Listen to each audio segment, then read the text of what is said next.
I personally feel like, Kurt Warner and Vinatieri are like two that are kind of locks just because of like their stories and the amount of impact they've had. I think I got to go with another one of your picks and go with Antonio Gates. When you have a top Yeah. 3 guy at a position, I think he's got to be on this list. And when he was healthy, he was unstoppable. My name is Daniel Rios, and that is Luke Hubbard, and we are NFL writers for Essentially Sports. And today we are going to be going over our Mount Rushmores for undrafted players in the NFL. Obviously, the NFL draft is coming up, so a big topic of, you don't have to be drafted to make a big impact. Luke, you want to go over some of your mentions and, guys who you kind of consider for this role? Yeah, there's honestly a bunch of undrafted players that could be on this list. Let's just start with some honorable mentions before we really get into the top guys. I think Drew Pearson, Rod Smith, Wes Welker, 3 wide receivers that, they came out of nowhere and just completely blew the league open. I know we're young guys, so we didn't get to see the Drew Pearsons and the Rod Smiths of the world play, but I saw Wes Welker, though. He was. Yeah, we did see Wes Welker. And then my Saints had Sam Mills, linebacker, part of the Dome Patrol. He was a dog for a while. Again, didn't get to see him in person, but I've watched a lot of highlights of that team because we didn't have a good defense growing up, so I had to go back into the past and learn what that was like. And then the last guy I wanted to bring up as an honorable mention is Justin Tucker. I mean, I know his situation. He's not the most loved guy in the world right now, but he was a damn good football player when he was playing. Oh yeah, automatic, man. I mean, when he first kicked that 60-yarder, in Detroit, like it was just crazy back then. Now it's like automatic nowadays, but Justin Tucker, watching him growing up was definitely a lot of fun. All right, so let's get into some of your top options. Who are your nominations? Yeah, so my nominations, obviously it's really hard to narrow down the 4, but I think, these kind of obvious when you think about it. Number 1 for me is Kurt Warner. Obviously one of the greatest stories in NFL history. Multiple-time league MVP, led the greatest offense, the greatest show on turf, Super Bowl MVP. You really can't go wrong with him. They made a movie about him. Like his story is, absolutely crazy. So I think it makes sense for him being here. Next up for me is Antonio Gates. Obviously, being a Raider fan, I grew up kind of watching him a little bit with him and Phillip Rivers. College basketball player, went undrafted, had great size, and just kind of worked. Recently became a Hall of Famer. 3 All-Pros. Again, over 10,000 career yards. Was another real fun player to kind of watch growing up and just really dominated in the NFL. Next up was James Harrison, the linebacker for the Steelers. I mean, I think we all can remember the 100-yard pick six in the Super Bowl.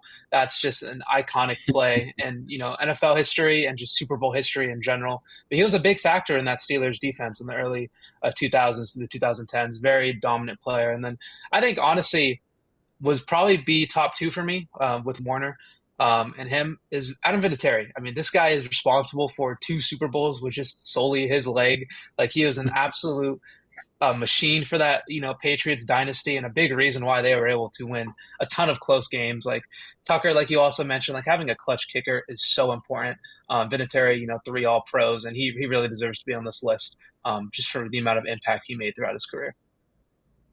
Yeah, man, those are great selections. I mean, I had all those guys in consideration for my list, so I guess I'll throw back to the old days a little bit because a lot of these guys on my list are some older players. But Warren Moon, first one we got to talk about. Our boss Tim Wood is apparently a big fan of him, as we just talked about him a little bit before this. He had 50,000 yards almost in his career, 291 touchdowns, I believe it was, MVP, and just a cannon for an arm. I mean, he was kind of like he was almost the Dan Marino before Dan Marino. I think he had 2 seasons of 4,500 plus yards, which when he was playing was just unheard of. Then this Night Train Lane is an even bigger throwback. That dude probably played before my dad was even born. But like Daniel and I were talking about, I think a lot of kids our age know him because of his Madden card that he had. He had a Madden card. He was insane. Like I remember grinding for it. I got him. Like it was fun. It was fun. Yeah. Yeah, he was insane. But yeah, I think he had 14 touchdowns. Not touchdowns, interceptions. Like as a rookie, I think it was his rookie season. But he ended 68 in his career, 3-time All-Pro at corner. Just completely shut down for back in the day. This one, Priest Holmes, I know he had his entire career basically derailed by injuries, but he had a 3-year stretch where he went for, I think it was, 1,500 yards, 1,600 yards, 1,400 yards. And then those last 2 seasons, he had 21 touchdowns and 27 touchdowns. I mean, that's just unparalleled production. That's some LaDainian Tomlinson type numbers. But Some injuries towards the end of his career derailed it, but he still finished with 8,000 yards, 86 touchdowns, and 3 All-Pros, and a Super Bowl ring. Hard to go wrong there. Yeah. And then John Randle's my last nomination. 137 sacks, 6-time All-Pro, big part of that Minnesota defense. Just one of the best defensive ends to ever do it. And I feel like he kind of set the pace for what a modern-day defensive end is. Yeah, I mean, you kind of look at it. I mean, I remember John Randle too. He also had an Ultimate Team card in one of the Yeah, he did. Maddens. Like that's just kind of like how I kind of learned the history. It was just kind of playing through Ultimate Team. So let's kind of come together now and make a full Mount Rushmore. I personally feel like Kurt Warner and Vinatieri are like two that are kind of locks just because of like their Yeah. stories and the amount of impact they've had. But I do think that there are definitely is consideration for guys like John Randle, like you said. I think he's definitely up there as well. So I think we can lock in Warner. We can lock in Vinatieri. Who'd be the next guy that you would lock in? I think I got to go with another one of your picks and go with Antonio Gates. I mean, it might be a little recency bias since we actually watched him play, but Yeah. I mean, he kind of paved the way for guys like Jimmy Graham, who basketball guys Mhm. that can just go up and make a contested catch in the end zone and just. I mean, I don't know exactly what his numbers are, but he's got to be top 3 in tight ends for receptions, yards, and touchdowns. So when you have a top Yeah. 3 guy at a position, I think he's got to be on this list. No, 100%. And, Hall of Famer as well. And you just kind of look at it like one of the best tight ends in the league for years. And I mean, I don't think there's a debate there. Who would you put last? I think we have a lot of names here that definitely could go. Harrison's one, John Randall's one, Holmes is another who I could see. Who would you kind of put last? It's hard because we're so young and we just got to go off of highlights. But Priest, Holmes, for those 3 years, like Yeah. it's not necessarily the body of work; it's what he was at his peak when he was healthy. And when he was healthy, he was unstoppable. So I think I might lean Holmes there, just even though his numbers aren't as good as like some of the top running backs in the league, just because of injuries.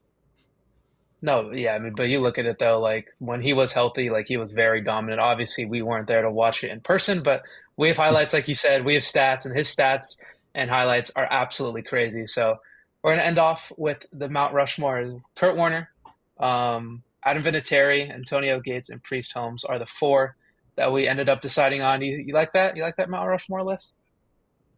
I mean, I think it's pretty good, but again, there's so many guys that could be on this list. Like, let's let us know what you guys think in the comments because I'm sure nobody will agree with us.